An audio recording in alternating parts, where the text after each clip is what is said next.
It is Monday, September 16th, 2024. This is another edition of Football Today. It is presented to you by Captain Morgan, the official spice rum sponsor of the NFL. Those are my dudes, Bobby Skinner, Justin Penik. I am Chris Rose. Producer Mikey is along for the ride as well.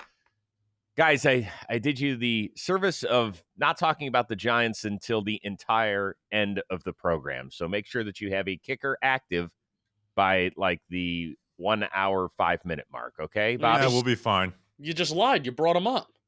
Well, all I said is that I'm not going to drag you through the pain right now of what transpired yesterday. I'm not going to talk to you about Malik Neighbors' amazing game and then dropping the fourth down. I'm not going to talk about losing your kicker on the first play of the game. I won't we lost do that. before the game, technically. That's true. That's true. You could have been prepared for that whole thing. You guys, it sucks being 0-2, doesn't it? It does. Yeah, but I 10 of the last 12 years, it's home. You guys are great. Week 2, all I can tell you is, particularly the early games, freaking amazing. Really, really good stuff. But we're going to start with the big afternoon window game, as it is time for our La Vida Más Fina game of the week. It is brought to you by Corona. And why don't we start with another epic battle between Joe Burrow and Patrick Mahomes. Kansas City Chiefs 26, Cincinnati Bengals 25, as Harrison Butker kicks a 51-yarder as time expires to give the two-time defending champs the win, a 2-0 start. The Bengals fall to 0-2. Did Kansas City luck into this one, Bobby Skinner? No, they didn't luck into it. The Bengals threw it away. That's where the Bengals threw this game away with, the fumble return for a touchdown. That was, with, the beginning of the fourth quarter, and then the Chiefs having that defensive passing, or the Bengals having that defensive passing. Like, that was a bad play by the Chiefs, right? So, yeah, there's a little bit of luck, but I love the Bengals-Chiefs matchup, right? Like, I hope we get this in the playoffs, the regular season, like year in, year out, because these teams always play each other tight. I think after like 3 quarters, they were saying that this matchup the last 6 years is the score is 150 to 150, and then the Chiefs ended up winning by 1 point. Like, they play each other tight. Lou Anarumo is like the best defensive coordinator to go up against Patrick Mahomes consistently, but the Chiefs came out on top, and they persevered. A couple games, man, where it's just you talk about a game of inches. You got Isaiah Likely's toe, and then half a foot before pass interference on the Bengals side, and the Chiefs are 0-2. Instead, they're 2-0. Yeah, Rose, do you have any issue with the pass interference call? I feel like the Chiefs are now becoming like the Brady and the Belichick, and everybody kind of hates them because all they do is win, and the NFL favors the Chiefs. I didn't have a problem with that call. You have to call that. Yeah, all I would say is this, is that if it was 2nd and 7 with 7:38 to go in the second quarter and that same penalty happened and there's a flag thrown, nobody even cares about it. But because they care about it if you don't throw it, honestly. Right, but because it was 4th and 16 and it's not quite a Hail Mary, but it's not quite a regular play, then people are saying, well, hold on, aren't we going to let the players decide it? Well, no, the fact is DeJohn Anthony, who's a 7th-round rookie, came over the top, and he got there a little bit early. It's technically, whether you want to say it's spirit of the rule or not, it's a penalty. It is a penalty, and yes, it does feel like it falls in the Chiefs' favor more times than any other team. It just feels that way. I don't know if statistically, I've seen the whole thing that Mahomes has had like 17 interceptions overturned by a defensive penalty in recent years. Well, that stuff happens, man. It just happens. So quit your crying, play some football. Don't fumble the ball. Don't lose your shit when you're Jamar Chase. Don't go after the referee. That was bad. Yeah, the Bengals threw it away. Again, you mentioned that. I didn't mention that. Like, Jamar Chase, what the fuck, dude? It was a 3rd and 7. It was a 3rd and 7 with an opportunity. Now, luckily, I think McPherson makes the long field goal. Did. But it's a 3rd and 7, and Jamar Chase throws a fit, and instead it's like it's a 3rd and 20-something. Yeah, 3rd and 22 instead of 3rd and 7, right? And that was a frustration penalty by Jamar. He only, McDuffie locked Jamar up in this game, right? This isn't last week versus the Patriots where it's like Burrow, throw the damn ball to Jamar. McDuffie did a damn good job versus him. 4 catches for 35 yards, and the ref gave him every chance, right? He did all that. Joe Burrow came and did the hold me back, the hold me back, bro, and he didn't stop. Like, that's stupid shit. So To me, no, the Chiefs didn't get lucky. Like I think the Bengals threw this game away, and now they are now 1-9 with Joe Burrow as their quarterback in weeks 1 and week 2. Okay, so a few other things. First of all, even though the Bengals are 0-2, I still wouldn't feel that bad about it. I think the Bengals are fine. It wouldn't shock me if they return to Arrowhead in January and we get another classic matchup. I still believe in the talent of this team a lot. I do as well, Rose. Here's the issues. You got to make the playoffs. Well, but right? you're 0-2. And it gets you tight. Can do it. Yeah, they can. They absolutely can. But the chances are 6%, when you start 0-2. And I listen, I still think the Bengals are one of the better teams in the AFC, right? I think the Chiefs are better than them. And then I think you could argue them against basically anyone besides the Texans right after that. But you can't start out 0-2 every freaking year. But they do. Right. It's become a meme, but like you miss out on the playoffs by doing that shit. Yeah, but they missed out on the playoffs last year, most likely, because I know their backup played very well last year, but Joe Burrow missed the back third plus. I agree, but you can't do that every single year. I know. Right? You're playing with fire. I would like to see the stats on that. On what? Now that we have, we're 17? The extra playoff spot, right? Yeah. I think that 6%, the Fox graphic that we're referring to is, teams that are 1-1, it's closer to 50%, and then 0-2, it's 6%. So I would actually like to see now that a couple years in when we have more of a sample size. But Rose is right. I mean, this is just what they do, and I want to credit Spags here from a defensive standpoint as well, because Burrow faced man coverage on 42% of his dropbacks. He completed just 8 of 15 of those passes for 84 yards. And then what you're doing, when you're playing man coverage, it's not just, hey, we're not just playing cover one across the board. The Chiefs defense blitzed Joe Burrow on 37% of his dropbacks, significantly higher than their previous 4 matchups, where the Chiefs had never blitzed Burrow more than 25% before Sunday's game. So why I find that to be significant is because, Chris Jones had a hell of a game. On that fumble, who is the guy that's absolutely kicking the crap, where they brought 5, by the way. They brought 5 guys on that fumble towards the end of the game. Chris Jones just kicked the crap out of the guard. He uses his hands better than anyone else. Burrow fumbles. But why I think the man coverage point is exposed here is because besides, I guess, hey, shout out to me, Mike Gesicki, top 10 fantasy tight end. It is happening. But besides Jamar Chase, who are you consistently throwing the ball to on that Bengals offense? Jamar Chase and maybe Mike Gesicki and a tight end in the flat. So this is where T. Higgins coming back. I don't know if you're having the same game plan of just playing man coverage across the board, because you could play man coverage where you put McDuffie on Chase, and then maybe you can bracket another safety, and then you trust the rest of those Chiefs secondary players to man up across everyone else. And I think that's why the tight ends, Joe Burrow threw to tight ends more than any other game in his career. So they need T. Higgins back. I think this is a much different game where you have not just one good receiver, but 2 good receivers on the field that you have to account for. The Chiefs do not have the same game plan, and I don't think the Bengals have the same game plan offensively when you have 2 good receivers on the field. Sorry for the rant. And this is off rip too. I want to ask you guys this, and I haven't thought this through every team. Is there a more valuable non-quarterback on a Super Bowl contender than Chris Jones in the NFL? Like, he basically has won them 2 games outside of Mahomes, but he dominated versus the Ravens, had a strip sack in that game. In this game, you mentioned the play that he forced into a strip sack. He had a half sack. He had 3 quarterback hits. He was sniffing out screen passes. Like, who on a Super Bowl contender is more important than Chris Jones? Well, we saw it last year in the Super Bowl against the Niners. Who did they leave unblocked? Oops.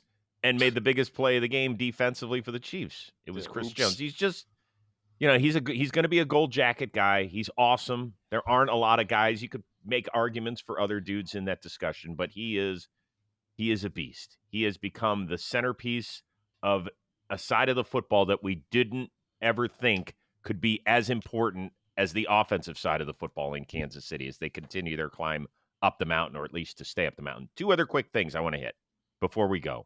One is we don't know how long Isaiah Pacheco is going to be out. Fractured leg. They say they're still working through that. That's a massive issue. And Travis Kelce, 1 catch for 5 yards. He has fewer than 40 yards receiving in 2 games so far.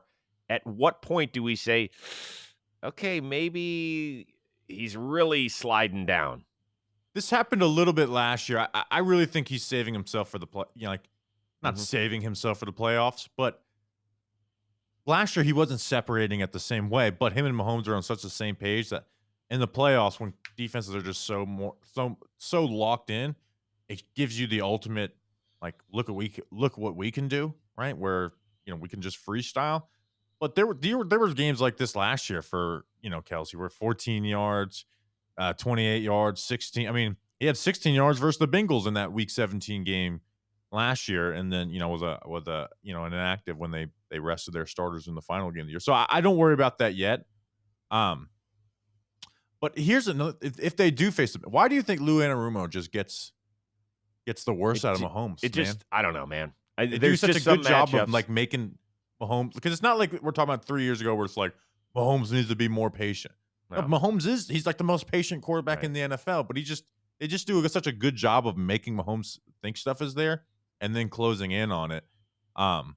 Where they were able to do that. Yeah. Listen, and then now here's the other issue is I think Pacheco is a big loss to them, because that's kind of their answer a little bit too. It's like, hey, we can just run the ball, and especially against like the Bengals team, who that's their biggest issue to me is their run defense. Yeah, they almost had a 50-50 split pass to run ratio on early downs, and they ran the ball more efficiently on early downs than they did throw the ball. Here, how about this? Their pass to run ratio on the Chiefs scoring drives 18-26. Like they scored when they ran the ball. Yeah. Yeah, well, he also just gives them that mentality. As much as it's physically running the ball, he is a physical runner. Yeah. So I don't know if P. Ryan's the answer there. I don't know, we'll see. The fullback, Carson Steele, 7 carries. And a big fumble. A big fumble too. Yeah. All right. Well, it was still a great game, and we were treated to something special, and that was indeed our game of the week, brought to you by Corona. You know what? We always try to be a fan that never loses. So you know what I mean. Your team's not always going to win, or in some cases on this show, maybe you have a team that never wins. But doesn't mean we still don't love the game. We do. We've got that passion. We still love football. We love breaking it down. We love talking about it, whatever it is, our teams, our fantasy teams, just the sport in general. Because whether it's a deep ball or a third and short conversion or just having a great tailgate out at the parking lot, there's always something to cheer for. And the best beer to pair with awesome moments, it's Corona. Corona is all about finding the maximum amount of joy within every moment of the game. So win or lose, home or the road, it's the perfect beer to go along with watching football and all the moments that come along with it. So cheers to everybody who loves the game beyond the scoreboard. Corona, for the fan who never loses. Get yours at ordercorona.com for 21 and over. Relax responsibly. Corona Extra Beer, imported by Crown Imports, Chicago, Illinois. Also, just at the store. Like, you don't even need to order. Just go to the store. It's there. Or come to my house. My fridge is packed with it. Absolutely. At the end of the episode, Bobby will give out His GPS address. technology and his address and how to best get there. I've given an an address on this show before. Yeah, don't tempt me. Don't tempt him. He will. Justin's lucky he's not here right now to get cracked with one of those Coronas. All right, next. What do we got next? Buccaneers 20, Lions 16. Baker Mayfield and the boys are 2-0. Detroit, it was their second straight home game in which they had a playoff rematch. They edged it out against the Rams last Sunday night. They could not do the same here in Motown. The Buccaneers, are we buying? I believe somebody here said that they were going to win on the road, didn't they? I'm not counting it though. Why are you not counting it? You didn't believe because you did it out of necessity, because you still don't know how you had the Lions only winning 9 games. You didn't do it because you believed in the Bucs offense. I don't care. Hey, I will tell you this. I didn't think that the Bucs defense could hold the Lions. There was no Kalijah Cansey. They're real deal. There was no Antoine Winfield Jr. And I know they lost somebody else. They lost Vida Vea in the second half. Vea, right. They couldn't run the ball in the first. Like, this is my Eat Crow game of the week right here. We're not drinking Corona on this game of the week segment. I'm eating Crow because the Bucs defense showed up and showed out.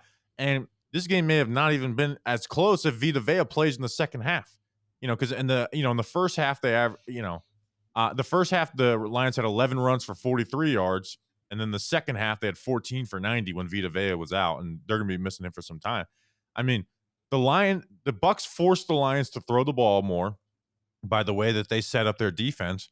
And Goff, quite frankly, just had a bad game under pressure, which is the worry with Jared Goff. Throwing the duck at the end of the game to Christian Izien, who had an interception. And there was also some dumb stuff by the Lions overall in this game. Too many men on the field at the end of the half and not being able to kick a field goal. That's like, Campbell, get your shit figured out. The interception on the first play of the game, maybe that's a little bit of a DPI, but it leads to a field goal. And then Arnold, like Terry Arnold has looked all right, except for these defensive pass interferences that lead to freaking points for the other team, which is kind of a big deal.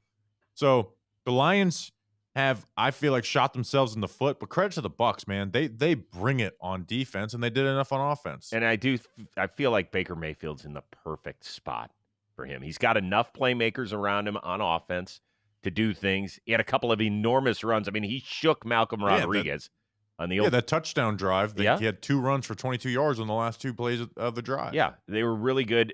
Getting back to Dan Campbell really quickly, because we expect so much out of the Lions this year. He has this, it feels like, once a year where he is at the podium crying, saying how he let his team down. I dig that about him.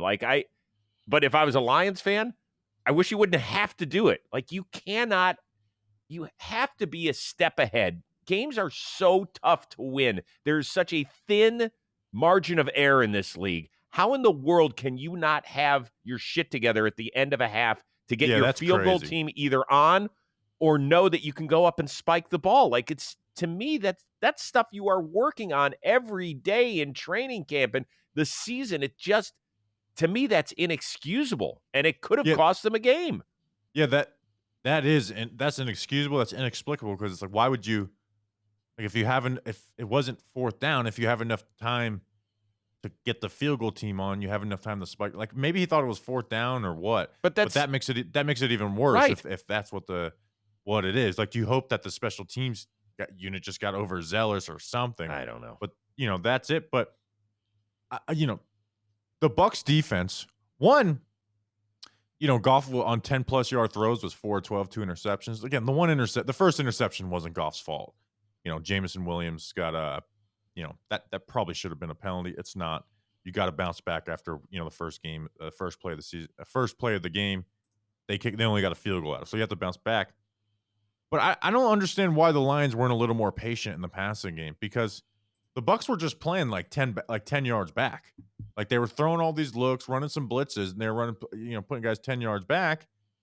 And there was stuff underneath, and they were just trying to force the issue down the field, like trying to get back in the game all on one play, and it just didn't happen. I mean, you saw with Amon-Ra St. Brown. Like, they had that one big play of the Jameson Williams, and it felt like they were trying to replicate that the rest of the game, and they never were able to. And Zion McCollum just had a really good game on the outside and was just not allowing. He had the interception.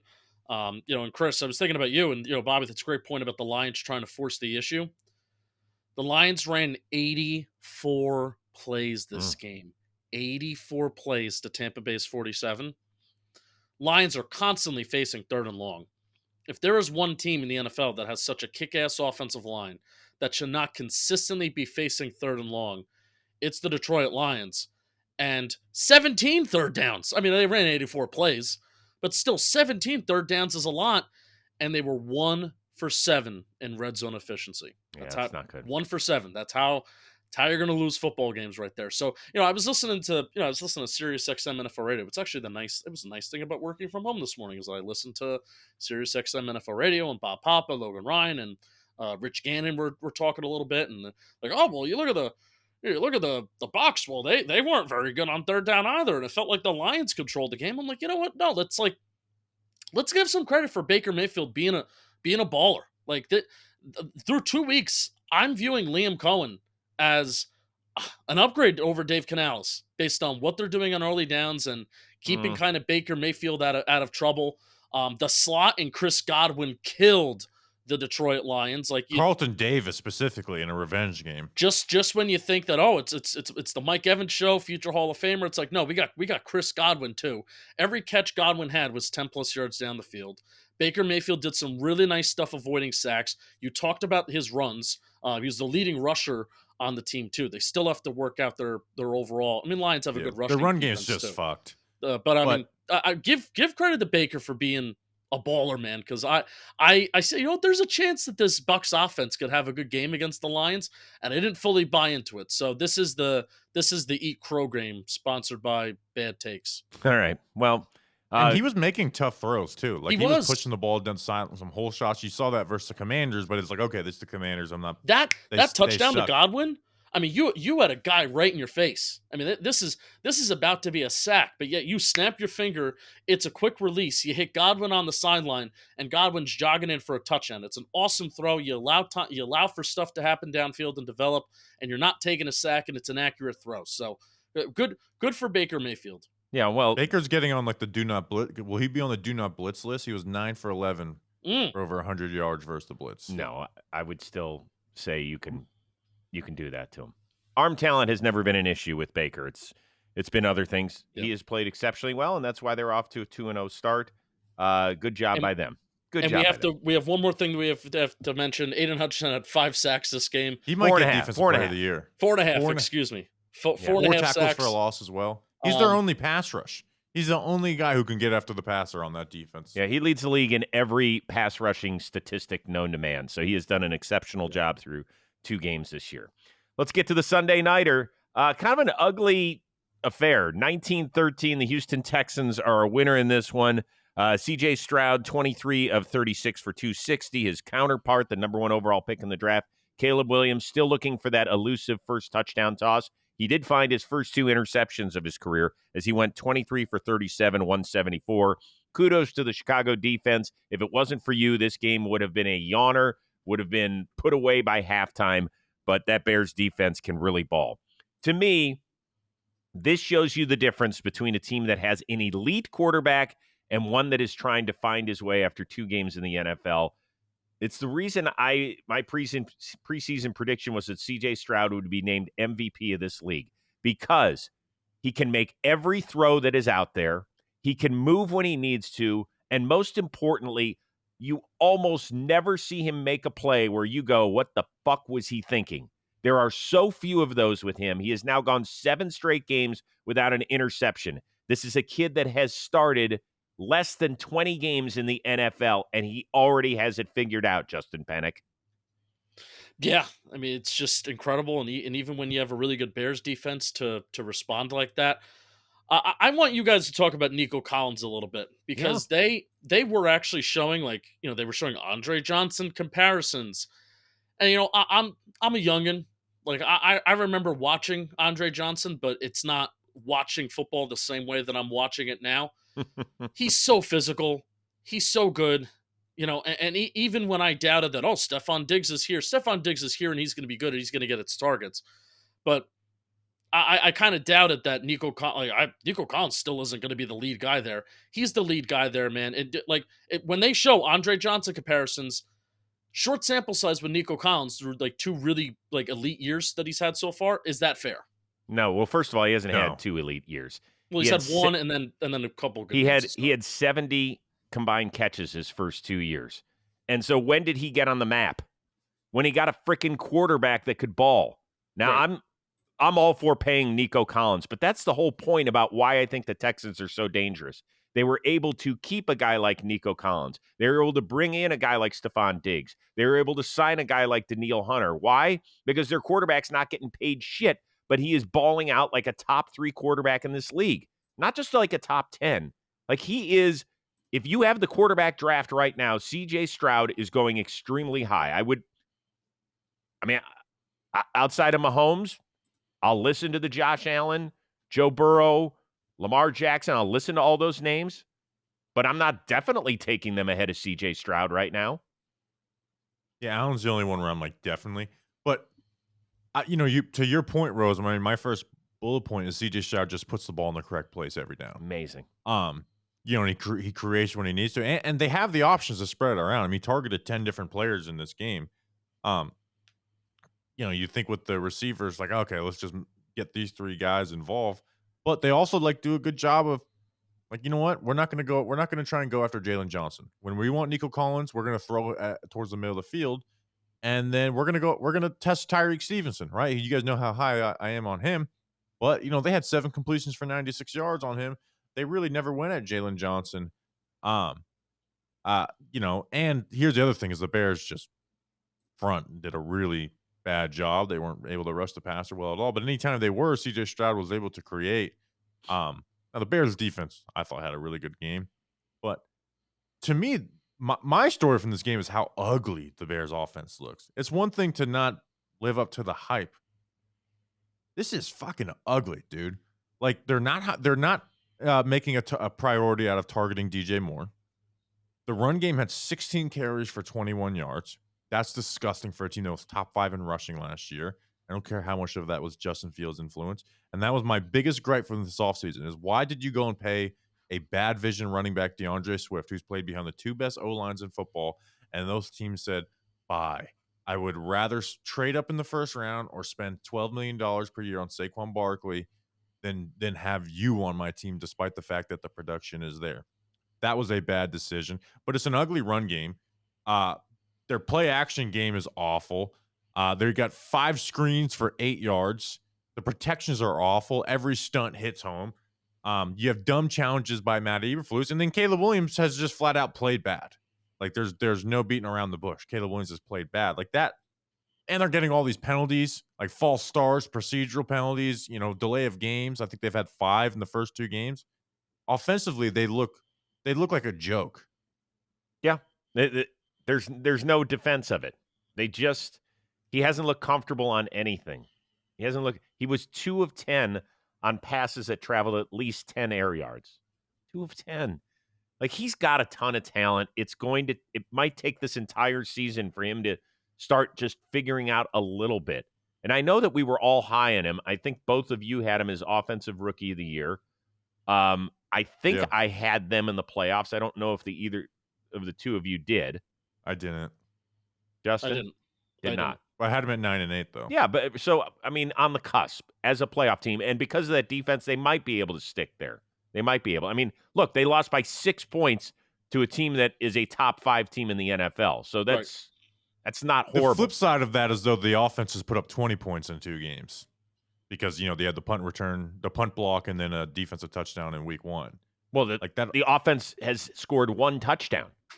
It took them almost 6 quarters to score an offensive touchdown, the Bears. It is a problem. They brought in Shane Waldron. I asked around a little bit last night. I said, what's the deal with him? He's got a very good reputation in the league. They really thought he did an outstanding job in Seattle.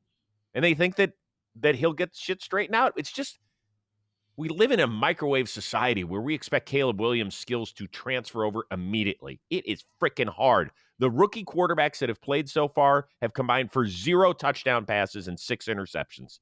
And here's the thing, the thing that I like is they are trying to run. They're putting a lot like this is not a baby offense they're giving Caleb Williams. No, this is not watching Jaden Daniels with the Commanders. Not at all. Right. Like this is not a baby offense. They're asking, honestly, I think they might be asking a little like this, you're asking way too much out of this guy. Like this isn't Geno Smith in year 10.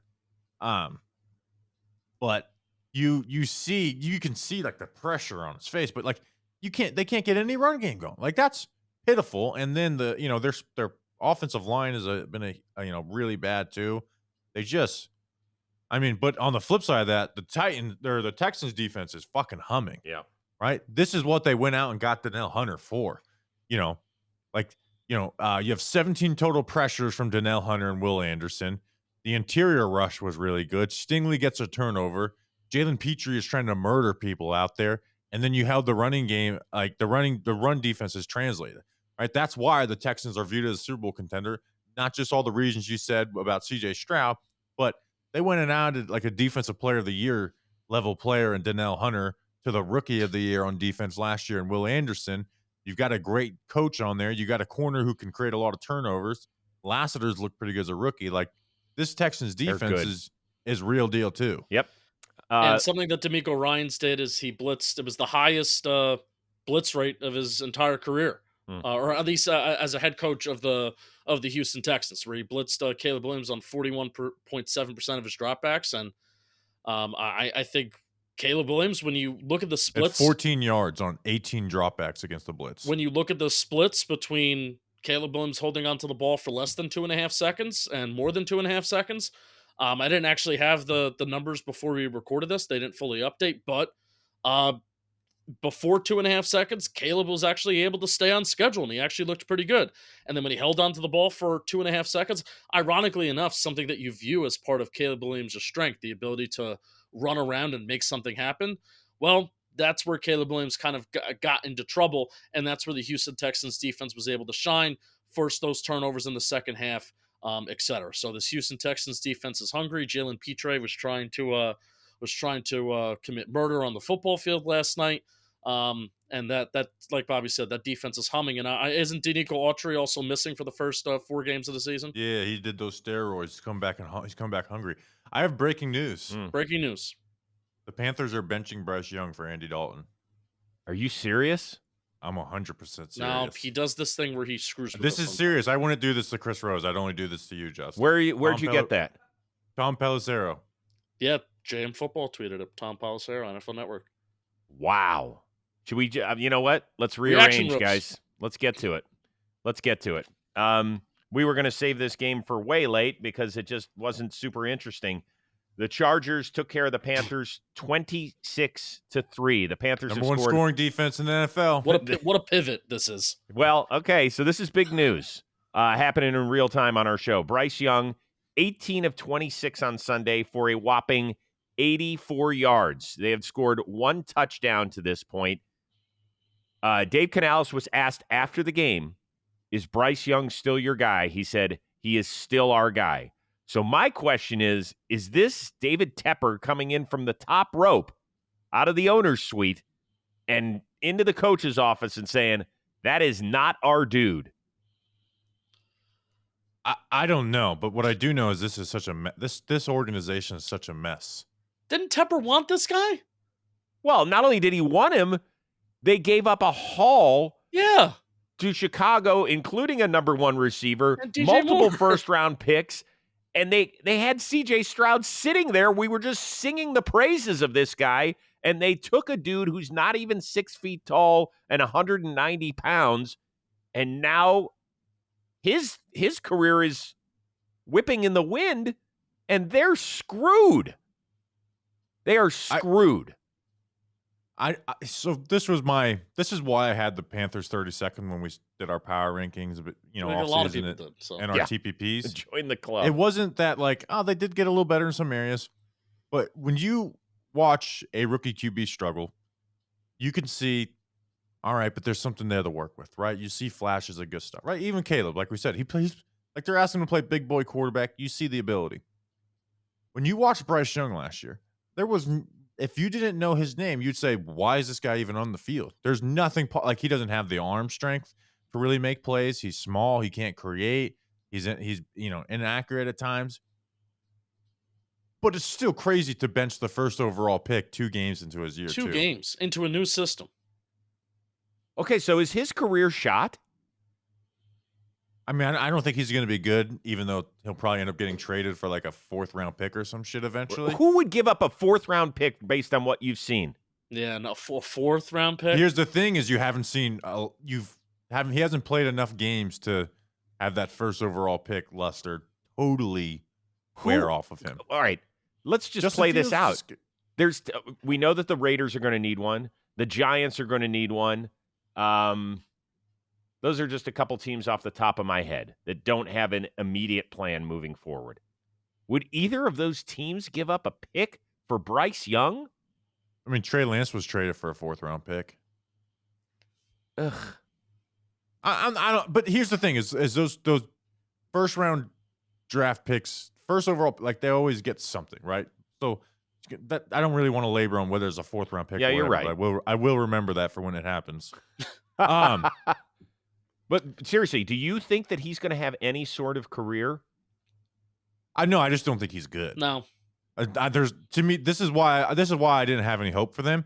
It's because I don't look at him and like, oh, if he's in a better system or doing this, like I don't think it's there with him.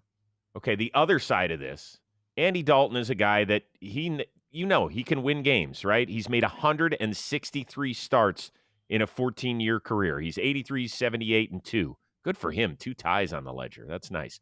So you can win games with Andy Dalton. Not a ton, but you can win some.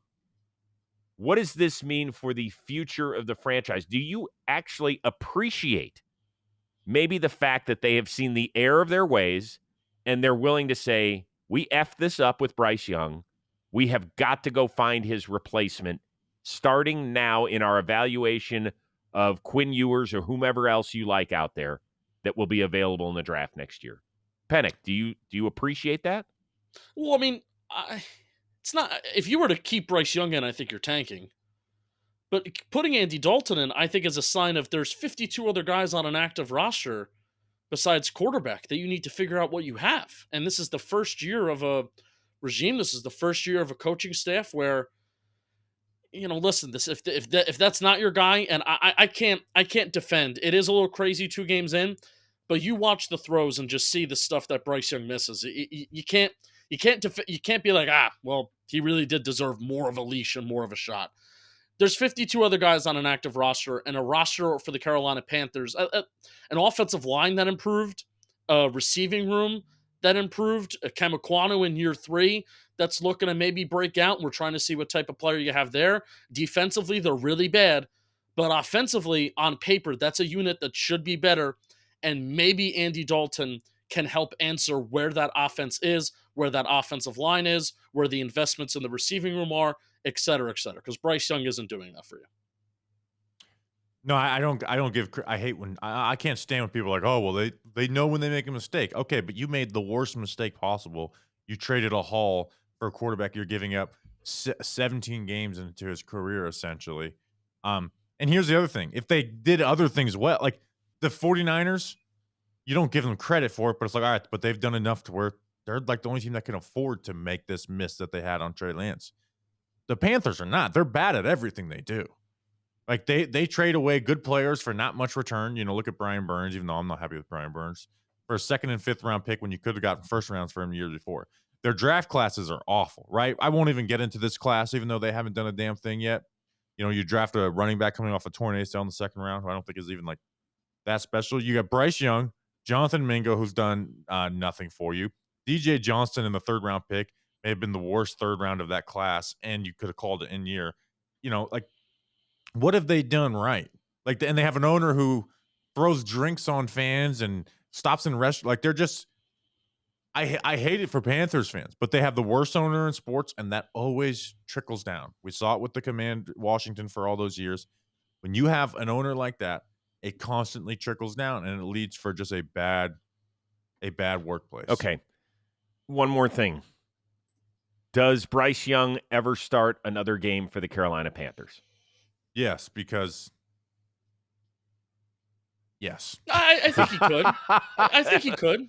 Whether it's Andy, I didn't want to predict Dalton like getting injured or anything. He's older, but I also can see the Panthers being the team that, we let him sit for 5 games. That the fan base is saying Andy Dalton sucks. Let's go to Bryce Young. Let's try this again. Unless they trade him for a 4th round. I think he does start at some point again this year. Does Bryce Young, is he ever anything more than a guy who will battle for the lead job for a team that's in transition? Will he ever be anything more than that at this point in his career? Nope. I think he's a backup. Isn't that amazing? We are less than a year and a half away from him being the number 1 pick in the draft. And we are all 3 of us are ready to cast him aside. This is how it goes. What is his next? What is his next team? Let's see if someone can call their shot. The Rams. The Cardinals. Oh, we're both in the NFC West, Rose. I would love to see him get with Sean McVay. I don't think he's Sean McVay type, but I would love to see him get with Sean McVay. He saved Baker Mayfield's career. Kansas City Chiefs. Okay. That was a fun exercise. Do we want to go 1 minute? Yes. Yes, we do want to go 1 minute on the Chargers having the number 1 scoring defense in football. Like I said, they have the number 2 rushing team. The only team that has more rushing yards than them is the Packers, which I'm excited to talk about them. Number 4 in yards per attempt. And they are 2-0. You're like, oh, well, they beat bad teams. Bobby, they beat bad teams. Okay, listeners, that was part of the projection on the Kansas City Chiefs is their schedule sucks. They have bad opponents that they're facing part of that last place schedule. Let's see what's next on the docket for the Los Angeles Chargers. They're at Pittsburgh. At Pittsburgh, not worried about that offense. You have the Chiefs, the Broncos. Their games get a little tougher after that, but I believe in my Los Angeles Chargers. Jim Harbaugh. The point is that he has changed. Like, did you ever think you would see Justin Herbert throw for fewer than 150 yards in consecutive games and they would roll to victory? He's J.J. McCarthy. When they made that hire, I did. It's incredible. It really. Yeah. Do you think that Herbert's a little bit, I'm not going to say frustrated because he knows what losing's like, and that sucks. But isn't there a little bit of him that is like, yo, I could play. Like, a little, let me play. A little bit, but Herbert also is the type of quarterback to not throw fits. I mean, hell, he stayed an extra year at Oregon with Mario Cristobal when he was doing shit like this. And I think he also looks at his receiver group and was like, I might understand this a little bit, even though Quentin Johnston's catching touchdowns now. But let's go Chargers. Okay. Go ahead, bud. Can I talk about something really quick? I would love for you to. I'm going to talk about something, and we're going to, because we're running long Justin, here. why don't you talk to us about something? Thank you, Bobby. I would love to talk about something. TD Tutty taking it to the house, whatever you call touchdown, they matter more. At the DraftKings Sportsbook, official sportsbook partner of the NFL. Right now, all new customers, if you bet just $5, you're going to instantly get $250 in bonus bets. That's $5 on anything. You'll instantly get $250 in bonus bets. Plus, 1 month of NFL Plus Premium. Now, that's something we also can celebrate. I woke up at 6:30 a.m. this morning, and I didn't have to commute into the office because I decided to work from home. And guess what? All 22 film available on NFL Plus Premium. It was beautiful. I didn't have to wait. You know how long I would have had to wait it in years prior? A long time. And that's because NFL Plus Premium is awesome. And that's the benefit of DraftKings Sportsbook. You can bet $5 on anything. DraftKings will give you money. Plus, they'll give you 1 month free of a good service. So download the DraftKings Sportsbook app now.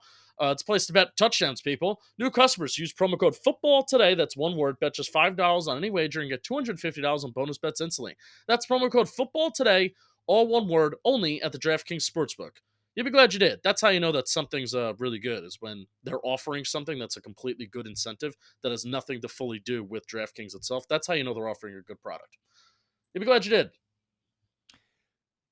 All right, we continue on. We're going to pick up the pace a little bit on this, by the way, guys. We're going to pick up the pace. Saints 44, Cowboys 19. Alvin Kamara, a ridiculous day, 4-touchdown game. Derek Carr completed only 11 passes, but did it for 243 yards and a couple of touchdowns. The Saints are 2-0. Dallas falls to 1-1. And yes, I would like to read this tweet from a belligerent fool at Miss Mays, who titled it really to all three of us, but I think in particular, Penik and Rose. You got more smack to talk about the Saints this week? You still think Carr and Kamara are washed? Does this one not count either? Still think they're worse than the damn Cleveland Browns? Can I didn't see that tweet. But I want to tag on. Do you guys think 45 points per game is boring? I don't. I didn't. Hey, listen. Did you really think that this was a possibility with them? No. 2-0, yes. No, no. But game, this. Absolutely not. This. No. Right. No, this is not. But I did talk about, I think Gary Kubiak is going to make that offense look a lot better than what they were. Clint Kubiak. Are they related? Yes. Yes, of course they are. But what does Clint Kubiak have them cats doing? He has them zone blocking, which is where Alvin Kamara is strong, and they are play actioning teams to death. Derek Carr's not even throwing the ball a lot. He's just averaging 22 yards every time a wide receiver hits a player's hands. They look freaking good on offense, man, the way they can run. I don't care if you don't like the Mike Zimmer Cowboys defense. That is a very talented defense.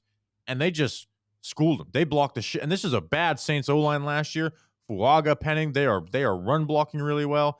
And whenever they do run a play, pass play, they do really well. I want to show you a stat. They ran play action 67% of the time yesterday. Hell yeah. 7 for 11, 205 yards, 2 touchdowns, and the 1 interception was a ball that was a little high for Olave that would have been like a 25-yard play.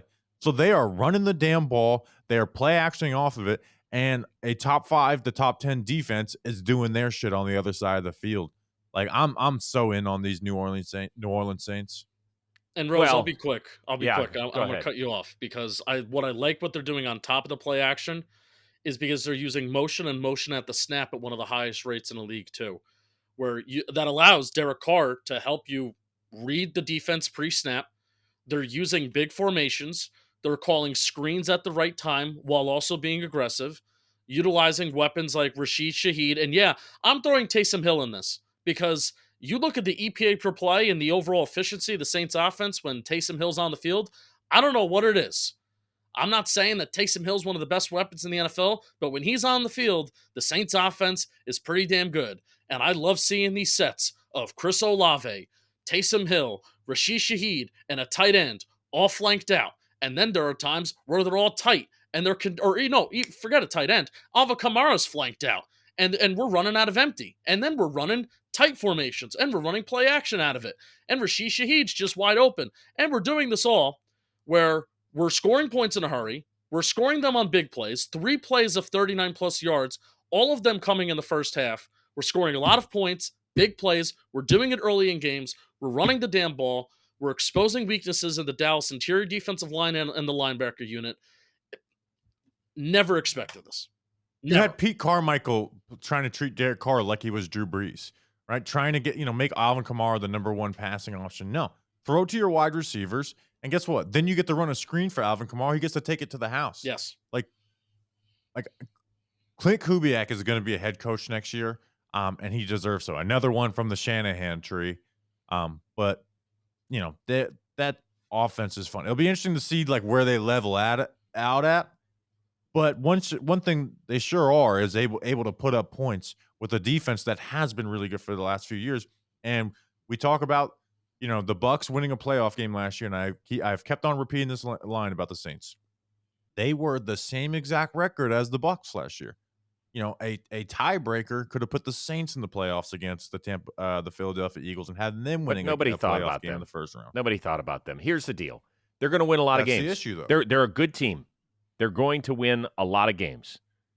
In part, they've got Denver, Carolina twice. We're not sure what's up with Atlanta. The Rams look horrible and banged up. They play the Giants, Washington. They play the Raiders at home. That's a lot of they're easy double-digit wins. I will give them that. Am I going to go say that the Saints are going to be the second team to ever play in their home stadium for a Super Bowl? Hell no. No. Okay, but you guys said they were like the team you could give the shit the least about. I know. Let me ask you they this. looked Let boring. me ask you this. Yes. NFC South champion right now. Bucs, Saints, Falcons. I'm going Saints. I'll go Baker in the Bucs. They didn't have Marshon Lattimore in this game. Right. They played great. That's awesome.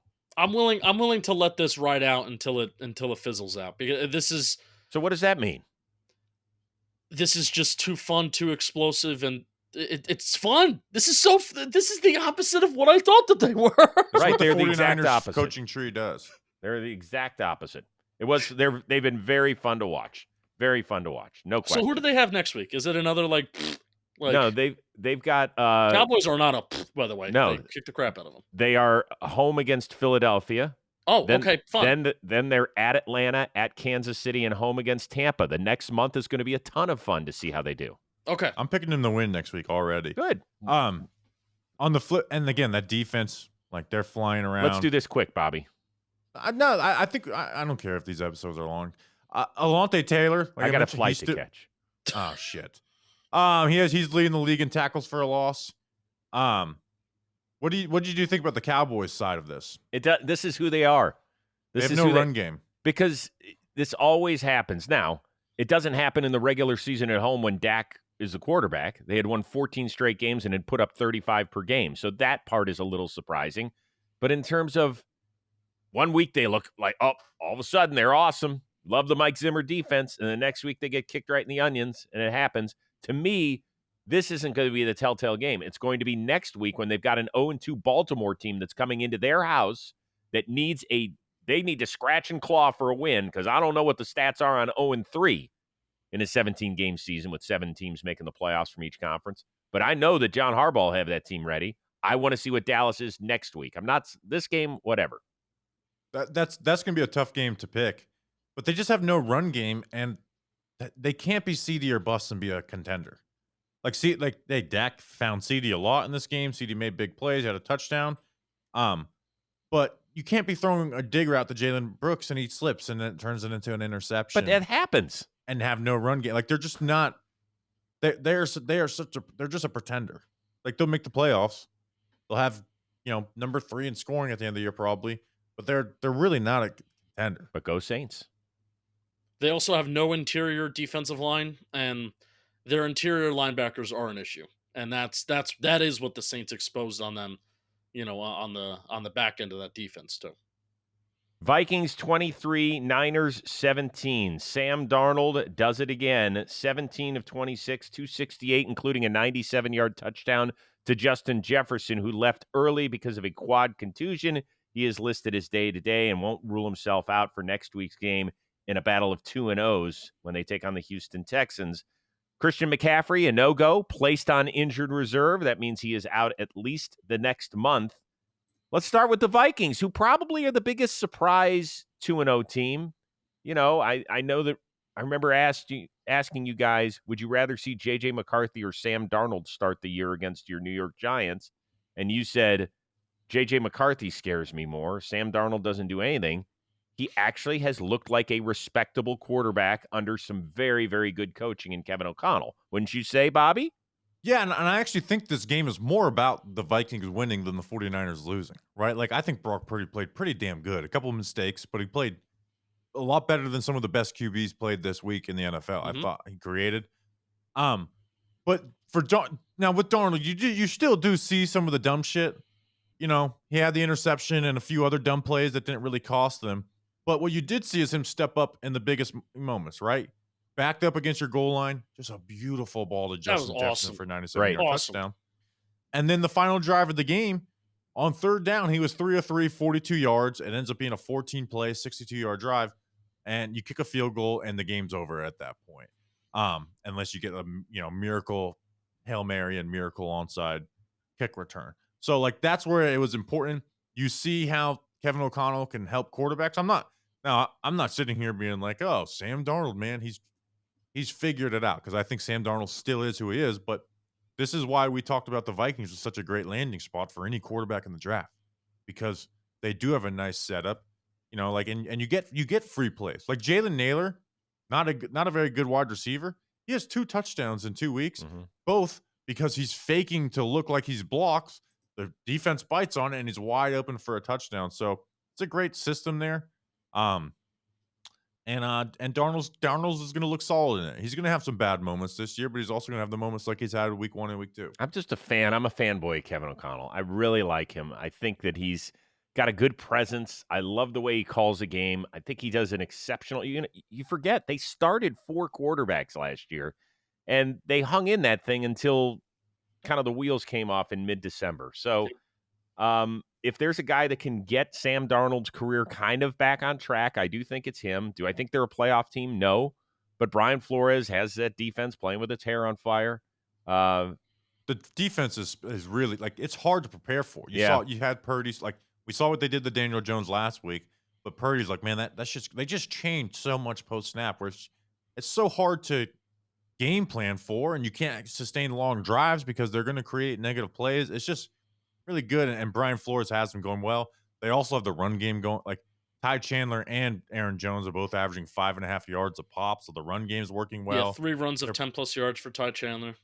And again, like, if you're a 49ers fan, they lost to the Vikings last year as well, but, like, their best players, I thought, played pretty well. Like Brock Purdy, to me, played well. I know he had the interception and then, the ball that slipped out of his hand to Jahad Ward, but Fred Warner, like, he looks like defensive player of the year. He had an interception, a sack, a forced fumble at the goal line that really saved the game, kept it interesting because Aaron Jones was going in.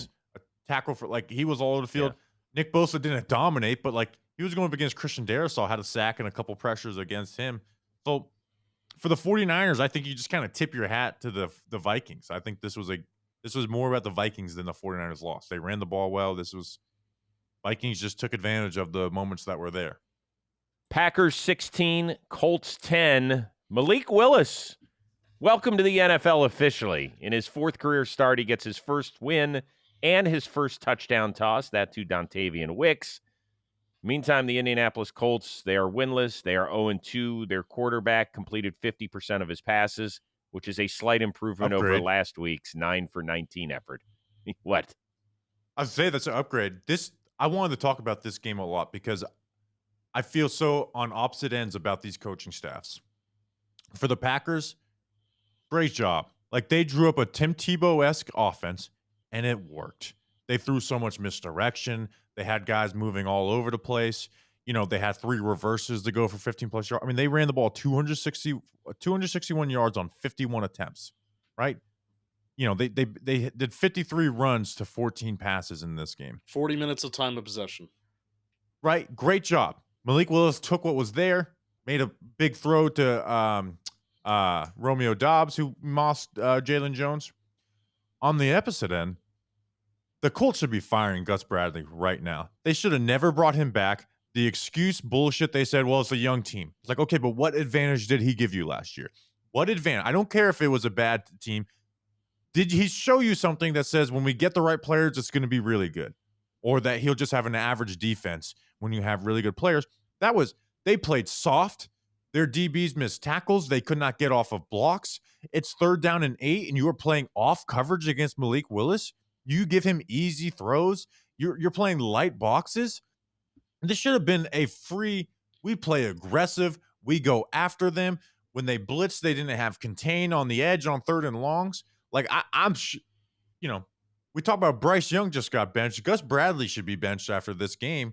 And we could talk about Anthony Richardson and his struggles in this too. But Anthony Richardson is what he is. He needs time to grow. They're going to give him that opportunity. What they shouldn't be doing is giving Gus Bradley an opportunity to make the most out of this because he has not shown anything. They should have not brought him back. That puts Steichen down on my coaching power rankings because, like, why did you let them, not force them to go get your own DC? Because it's not like Bradley's a Steichen guy. He was a holdover from the last staff. I would be so angry if I was a Colts fan that they kept Gus Bradley because it feels like they threw away a win. Well, as much as you want to focus on the defense, all eyes are going to be squarely focused on Anthony Richardson. Like, I had only 13 college starts, and people were going to be curious as to if and when he does figure it out. Because right now it just feels like the offense, at least the passing offense, is a lot of get back there, let him throw it downfield, and that arm talent will take over. As we know, when we talked about C.J. Stroud, that's not what quarterbacking is about at this level. Teams are just not going to let you do that. So, no, but here's the thing is Richardson, everyone likes to do the Josh Allen comp. Richardson's the one that deserves the time because you do see the flashes of amazing like we saw last week. But like you said, he's barely played. He's barely played. He missed last year. And listen, right now, Anthony Richardson's a flat out bad quarterback in the NFL. He's inaccurate. He throws to spots. He got intercepted twice or 3 times. The Hail Mary I don't count, but there was another play, to Quay Walker that should have been intercepted. Mm-hmm. Their offense is basically just RPOs and throws well short of the sticks with a couple of deep passes mixed in there. But I feel like Anthony Richardson does deserve the time because we knew this, maybe not like this, and people got a little over anxious on him, but he's the one that deserves time. Shane Steichen's a good offensive coach. I think if they don't figure it out, it's because Richardson's just not that. Where I get so frustrated, and you look at the score, and you're like, 16-10, they only give 16 points. The Colts defense got bailed out, right? Not even bailed out. Like you have a fumble at the 3-yard line by Josh Jacobs, right? That's points. It's not like they just lived off of the Colts interceptions. Right? They scored 0 points off of Anthony Richardson interceptions. Like they were actual long drives. 10 of 17 on third down when Malik Willis is your QB. It was to me, it was a pathetic performance from Gus Bradley and that Colts defense. And the players too. Like make a tackle. Get off a damn block. You know what you're facing, and they didn't. So this was to me an embarrassing performance by the Indianapolis Colts. Yeah, And I couldn't believe that Malik Willis, who's had trouble sustaining and putting together first downs in his career. You know, I think we joked about it in our power ranking show, Bobby, or we joked about it on the Friday preview, our Friday preview. It's like, well, you know, we know that Gus Bradley's defense likes to play off, and we know that they don't like to press. Well, what if Malik Willis just puts together a game plan where he just dumps it off underneath? And that's exactly what he did. He was 10 for 10, 68 yards and a touchdown on passes under 10 air yards, and his 2.39 seconds to throw was the quickest, probably of his career. So, and on the other side of it, I mean, I am as a Colts fan. I don't know. I don't know if I'm more angry and upset that our offense couldn't fucking beat Malik Willis and a Packers offense that ran the ball how many times and only threw the ball 14 times. I don't know if I'm more upset at the defense or am I more upset at the offense, because Anthony Richardson has thrown more interceptions in man coverage 2 than completions in man coverage 1. He has 1 completion against man coverage so far this season, and he's thrown 2 interceptions. So he was 6 for 16 of passes with 10 or more air yards for 100 yards, a touchdown, and 3 interceptions against the Packers. So I'm with you where I still do believe, man. I believe because you see the good stuff, and the good stuff is stuff that two or three other quarterbacks in the NFL can do. The good stuff that Richardson does. That I believe in Steichen as a coach, that the running game is good, the offensive line is good. We need to get Anthony Richardson on a schedule and on a plan where we're not just boom or bust. I believe that will happen. It's going to take time, but this 0-2 start is extremely, extremely frustrating for my Indianapolis Colts. And it's not Steichen's fault. It's Anthony Richardson's fault. But Steichen also, like why are you going for it on 4th down 3, and then down 10 in the first drive of the second half on your own 45? Like, why would you give a team that really can't throw the ball like that type of opportunity? So I think Shane Steichen had some bad in-game management in this game, but the real issue is the defense. That's pathetic to allow that Packers offense to do that to you.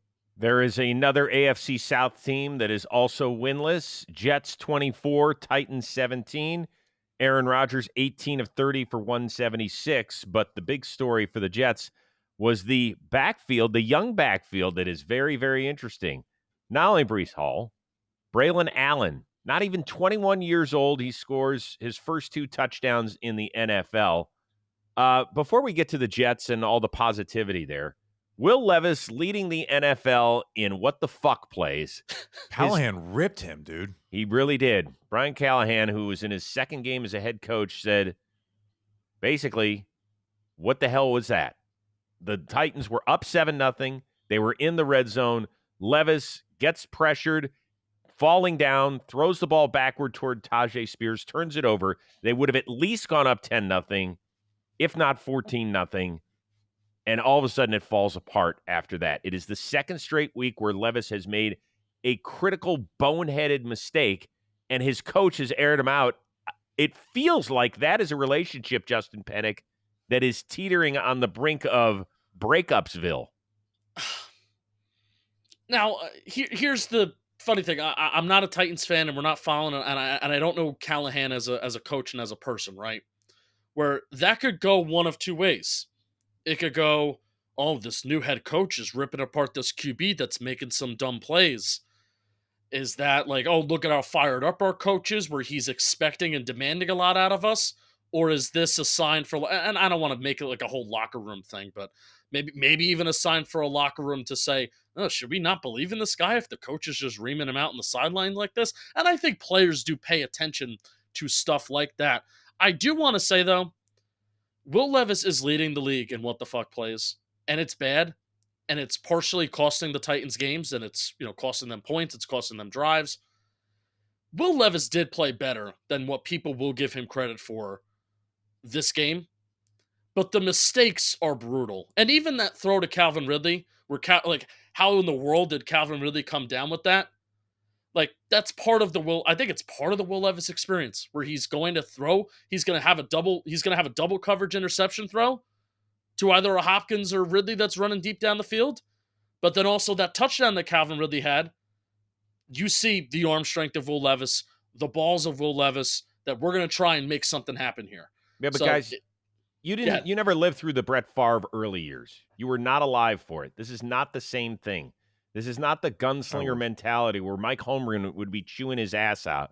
Like, what are you doing? Because Brett Favre did lead the league in some of those flip plays where he never tried to flip it 25 yards across field like Levis did last week when it got picked off by Tyreek Stevenson. Like these, especially in today's NFL, where they are forcing you to play smart football. Yes. To not take chances, to keep everything in front of you, to go through your progressions, to do all of that stuff.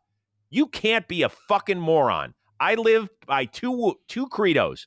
One is I want my quarterbacks to be smart. The other thing I want my pilots to be smart. That's it. The rest of it I can deal with as a human being. What about your co-hosts? No, obviously not. So you understand what I'm getting at? Will Levis does not have that part of his game, and I don't know whether it's teachable. Yeah, so I err on, like, I'd rather have the aggressive, but that's his. And Callahan reamed him in the post. Killed him. Like he said, it's dumb. He did it last week, and he did it again, and he cost us points. Like, ripped him. He said that in the post game? Yeah, you don't hear that in today's world. Whoa. No, it was. They usually always defend them, and there was other throw. Like, if you're going to be the gunslinger, you got to hit more throws than what he did. You know, there was a 1st and goal where there's a throw there, he doesn't throw it, right? So you got to have more positives to go with those negatives if you can even, like, argue to be in there. And here's the other thing: they're wasting good defensive performances. Like, the Titans had a really good defensive performance week 1. I know, the Jets put up some points, but it wasn't it was a solid one. Really the only thing bad on the Titans defense right now is the fact that their pass rush hasn't been very good, and Kenneth Murray looks like a bad signing because it can't cover anybody. Who could have saw that one coming? Shocked. Special teams also 2 weeks in a row were blocked punts or giving your opposing team. It gave the Bears a touchdown last week, and it gave the Jets an opportunity in the red zone. So yeah, fire your special teams coordinator. I'm going to Google his name right now and call for him to be fired. While you're looking up that name, just very quickly on the Jets, good enough offensively. I think they've got a really nice 1-2 combination. They're in the backfield. Still got to try and get the ball to Garrett Wilson more. We have to remember Aaron Rodgers is 40. It was just his second game back, but he did have a couple of Aaron Rodgers moments, like where you saw the throws and you were like, oh, the throw to Bryce Hall was nasty. Yeah, that over Kenneth Murray, and then the one to Garrett Wilson on the right sideline, and the one to Mike Williams, his only catch of the day was. I had to look up. Rose, no lie, because you had the play to Garrett Wilson that was on a 3rd down late in the game, where it's like, all right, the Jets need to run like a 4-minute offense here to keep the ball out of the Titans' hands, and then the next play after that great 3rd down throw to Wilson, who's number 18? This is somebody new on the Jets, and it's like, oh shit, that's Mike Williams. That's funny. Do you want to give it depth chart? You want to call out his name before we move on, Bobby? Go ahead. Yeah, you fired Colt Anderson. This was a bad hire. The only other bad thing, he was the Bengals' assistant special teams coordinator for the last 4 years, so he just hired his friend. He's very young. He played in the NFL for the Vikings, Eagles, Colts, and Bills. All right. One more big thing on the Jets. Jermaine Johnson tore his Achilles, and that sucks. That does suck. It was actually a really nice. They're not going to have a pass rush, which is crazy to think about outside of Quinnen. Well, Will McDonald got in there a little bit. Yeah, but I'm saying, like, compared to like what they were the last year or two, it's just. You think that gets Hassan Reddick in? I don't think. I think it's done. You can't predict anything here because neither side wants to budge at all. Interesting. But yeah, Will McDonald did have a good game. Yep, he did. But you can't have Will McDonald and Michael Clemens, your starters on the edge with really no depth. That's just not that's a bad edge group. All right, we're going to run through these last few here. Browns 18, Jaguars 13. Deshaun Watson was better. Trevor Lawrence was not. He has now lost his last 7 starts overall, completed less than 50% of his passes. 14 of 30. After the game, he said, we just suck. Like, I believe in the guys. We have a ton of talent here. We're doing the right things. We suck. I think I actually want to start with Jacksonville. Let's remember, they were the 1 seed at 8-3 last year. tripped all over their dick down the stretch, and now they're off to an 0-2 start. Bobby, I know that you were huge on Trevor Lawrence. You're like, you got to pay him the money. They paid him $275. He has not been what we expected him to be. He just hasn't. No, and obviously this game is a little closer to home for you, because it's your Browns. And I will say I do give a pass for bad games against the Browns defense when you have the Jags talent on offense and they're targeting Brenton Strange more than basically anybody. Okay, but team. David Njoku was out for the Browns, so a pair of Pro Bowl tight ends were out. Like, that happens every week in the NFL. Oh, I agree, but the Browns defense is the different animal. And the Browns did a rare thing of not turning over the ball in this game. So, I mean, I'm not super high on them. They're average. They have average talent across the board, the Jags. But shouldn't he was a generational talent. That's what he was supposed to be coming out of Clemson, right? We were the first time he set foot on a field at Clemson, we were like, holy shit, when is that guy draft eligible? We have barely seen that out of him. Barely. Now, the first year was a shit show with the head coaching fiasco, right? And then we were like, now he gets a grown-up in the room and Doug Peterson. They have that huge come-from-behind win in the playoffs against the Chargers. We're like, take the next step. We thought last year that was going to happen, and it just has gone the wrong direction. At what point do we start blaming a little bit of this on Trevor Lawrence? Oh, yeah, a little bit. But we saw the year two. Last year, he got injured last year. Okay, he played. So there's definitely some boneheaded shit by Trevor Lawrence. I'm not saying that. But, like, when you're talking about the Jacksonville Jags, I think their struggles, they were going down the list. We're going down the list. There's Trevor Lawrence. Thank God you don't have another quarterback in here because it'd be even worse. And then you're going. Yeah, I will say Lawrence struggled a little bit on late downs. There was an early third down miss where there was, I believe you had the speed out, right? The speed out was a bad mess. Jaguars overall were 1 for 4 inside the red zone and 1 to 3 in goal to go situations. It's like comes down to it. I know you're facing a good Browns defense, but this is why you have Doug Peterson as your head coach, and this is why you're paying Trevor Lawrence a lot of money. Is you need to be more successful when you're inside the red zone, especially when you're in a goal to go situation, and when you're playing a not good offense, where the offense that you're playing, they're only kicking field goals, and if you score one or two more touchdowns, you win this game. So that's the scenario where it's like, when you talk about Trevor Lawrence making that big money inside the red zone, inside the green zone, as Tom Coughlin calls it, we got to be better. They've got to get the ball to Brian Thomas Jr. Figure out a way. 2 catches is inexcusable. He had 2 catches for 94 yards. He is a physical specimen. He can run past you. He can out-muscle you. They have to work on him. The Browns really dominated this game. Obviously, I watched this extremely closely because it's my team. 13 penalties. There was a stretch at the end of the game where they were just trying to get a first down to salt the game away. They had penalties, I think, on 4 straight snaps. Yeah, there was a 17-play, 69-yard drive to end the game, Rose. So it just, I don't know. The Browns team is talented. Deshaun played better. He had a couple of Deshaun-ish moments, but he also had a horrible play where Stefanski put the ball in his hand with under 2 minutes to go, and with Jacksonville not having a timeout and a third down, if they just run the ball or if he eats a sack, instead he tried to make a play, almost got picked off. It was horrible. Absolutely horrible. Yeah. Browns I will say, and I'll be quick on this. Yeah. The opening script was nice from Cleveland. Yes. I'm like, oh, look at this. It's and I was kind of like looking do. at the game in spurts of highlights. But then I look at the drive and it's like, oh my God, 18 plays.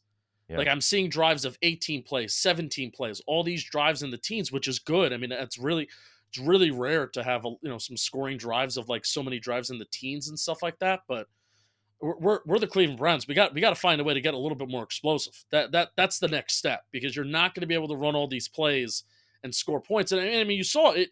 It mostly led to field goals to begin with. So I disagree. I think the next step is having another game without interceptions and lost fumbles, because his defense is under so Stefanski, good. They've got an outstanding record when it comes to that. All right, guys, I hate to do this to us, but we do have to speed through, or else I'm not going to make my flight to see you guys in New York, which I really want to do. I want to see you guys. Yes. Seahawks 23, Patriots 20 in overtime. Patriots got the ball first in overtime, 3 and out. Seahawks march down the field. Mike McDonald, that defense can certainly play football, although he has gone against two of the poor offenses, in my opinion, in Denver and New England. New England's problem is they cannot throw the ball downfield. I don't know if that's strictly a Jacoby Brissett problem, an offensive line problem, or they just don't have enough good outside receivers at this point. Let's focus on Seattle very quickly. This team's got a lot of talent, I think, on both sides of the football, and it's not going to shock me if they do end up making the playoffs, Penik. Leonard Williams, my guy, continues to do what he does. He's been one of the league's best interior defensive linemen the first 2 weeks of the season. And Geno Smith is doing what Geno Smith does. Hey, and fun fact, if you look at basically efficiency, quarterback efficiency, EPA and CPOE composite through the first 2 weeks of the season, there's an interesting list of top 5 quarterbacks. I will give you those top 5 quarterbacks right now. You will never guess it. Derek Carr, Josh Allen, Kyler Murray, Baker Mayfield, and Sam Darnold. Those are your top 5 quarterbacks in the NFL right now. You want to know who's number 6? Geno Smith. And that's not much of a surprise. He's been sneaky efficient over the last 2-ish years. Yeah, I mean, their pass rush has been brutal, nasty, and, the coverage has been really good. They've only given up, 128 yards per game in 2 weeks. Like I said, not good passing offenses, but they've passed the test so far. Let's see what happens when they got to face some better teams. Raiders 26, Ravens 23. I don't know how Baltimore lost this game. They were up 10 heading into the fourth quarter. The Raiders had lost 49 consecutive games when trailing by double digits in the fourth quarter. They let Gardner Minshew, Devontae Adams beat them. Max Crosby, an incredible day with a pair of sacks and 4 TFLs on the day. The Ravens fall to 0-2 and head to Dallas next week. Bobby, are you worried? Yeah, they can't block. I mean, Crosby killed him this week. Chris Jones killed him the week before. They got Micah Parsons this week. They can't block. Justin called this upset victory. I did. Yes, you did. I did. Now, ironically enough, it wasn't. I didn't think it was going to be I thought it was going to be like a 9-6 slugfest. I did not think that. The Raiders, they just could not run the ball. Their yards per carry was abysmal. But it was Gardner Minshew and Devontae Adams, like big plays to end the game, the last 2 drives of the game that really won them the game, plus some nice pass interference penalties too that was on Devontae Adams as well. So good for Devontae Adams, good for Gardner Minshew, good for Antonio Pierce, good for Patrick Graham in that defense too. I called this upset. I could see it coming from a mile away. Cardinals 41, Rams 10. The injury bug continues to bite L.A. as Cooper Kupp might have to join his receiving buddy Puka Nacua. We don't know if that's an IR situation with an ankle. The Rams' offensive line was just killed as well. But let's give credit to where credit is due. That would be Arizona. Kyler Murray, 17 of 21, 266, 3 touchdowns, made some remarkable plays with his feet, keeping plays alive. And how about the rookie, Marvin Harrison Jr., 4 catches, 130, all of his receiving done in the first quarter. His pops, by the way, did not have a 130-yard receiving game until his 4th season. Arizona, fun to watch offensively through 2 games, Bobby. Yeah, they went toe-to-toe with the Buffalo Bills. I mean, that run game's good. Kyler's good. You get Marvin Harrison in there. You got a good tight end in Trey McBride. And the fantasy football nerds are like, his max speed was 16 miles per hour and he only had 1 catch. They're wrong. Marvin Harrison Jr. is actually pretty good at football. And the Rams, our biggest worry was, like, if there's one team you're saying, if you predicted that injuries would kill them, it would be the Rams because of how much of their best players have dealt with that, which is Stafford, Nacua, and Kupp, and here they are. They started the year with 2 road games. They kind of start the year with 3 road games because San Francisco comes to SoFi next week, and that is almost like a Niners home game. Steelers 13, Broncos 6. Justin Fields got a 2nd straight start, 13 of 20 for 117. He also ran for 27 yards on the ground. And hey, the Steelers scored their first touchdown of the year. They didn't just settle for field goals. That defense is Super Bowl caliber. Do we think that Justin Fields, Justin Penik, is the starter for the foreseeable future? Yes, for now. Even though I do, there's still part of me that thinks that Russell Wilson could throw the ball better. But as long as Justin Fields is keeping everything out of harm's way and he's keeping the offense on schedule, and they're running the ball, and they're playing good defense, this is it. This is Pittsburgh Steelers football. This is what they want, and this is what you're getting, whether you like it or not. And they're 2-0. Bobby, does he keep his gig? Yeah, he has to. One, he gives you that running ability. I just think there's a higher ceiling there. He can get some passes to George Pickens. And all I'm going to say is, dude, that first throw that he completes over the middle, over 10 yards down the field this year is going to be special, and I'm waiting for it. Well, he did. I will say this. He made an amazing play where he rolled right, threw the ball to Pickens on a laser. It got called back on a Broderick Jones penalty, but it was something special. Next week will be fun. Bobby's Chargers, 2-0 at the 2-0 Pittsburgh Steelers, who, by the way, Go Chargers, have made the playoffs 7 straight years when they start a season 2-0. Last game of the day. Sorry, boys. Washington, a last-second field goal, the 7th off the right foot of Austin Seibert. Washington 21, New York Giants 18. I know you'll see and hear a ton of coverage on Talking Giants, so we don't have to get too far into the weeds on this one. But, Justin, just give me your one thought about the game.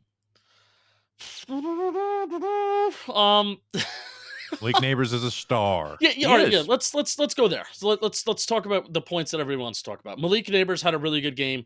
Jaden Daniels, it sucks. It's because you're watching this offense, and it's like it's a glorified high school offense where we're running screens. We're not asking Jaden Daniels to throw the ball down the field. But you want to know what? I guess good for this Commanders coaching staff for getting enough out of a rookie quarterback. They saw what they needed to do against the Giants defense that has names on it, but those names are not producing right now. They ran the ball up and down the Giants' throats in those light boxes. Giants didn't really stack the box. Brian Robinson had 2 of his longest runs of his career. Daniel Jones looks better. It looked like a functioning quarterback, but I don't think it's that difficult to do against the Commanders secondary. And despite the Giants scoring 3 touchdowns and the Commanders scoring 0 touchdowns, the Giants didn't have a kicker, and that's why they lost the game. There you go. Yeah, I want to see Jaden Daniels start to actually throw the ball down the field. It's 13 throws behind the line of scrimmage, where it's hard for me even to judge him until he starts doing that. Neighbors had the 3rd highest target share since the year 2000. And Mikey, instead of us talking about this, why don't you just add on the entire Talking Giants episode to the end of this episode and make it 2.5 hours long? Let's just go for it. Let's go for it. Boys, it's always a ton of fun. This was a great, great second week in the NFL. A lot of drama, a lot of interesting stuff. We've already had a quarterback change as the former number 1 overall pick, Bryce Young, has been benched less than 20 games into his NFL career. Andy Dalton will end up getting the start next week for the Carolina Panthers, who will be at the Las Vegas Raiders. We will see you again on Friday. We will preview week 3. We will break down the Thursday night game, the Jets home opener against the New England Patriots. That is all coming your way later this week. For producer Mikey, for Bobby Skinner, for Justin Penik, I am Chris Rose. This has been Football Today, presented to you by Captain Morgan, the official spiced rum of the NFL.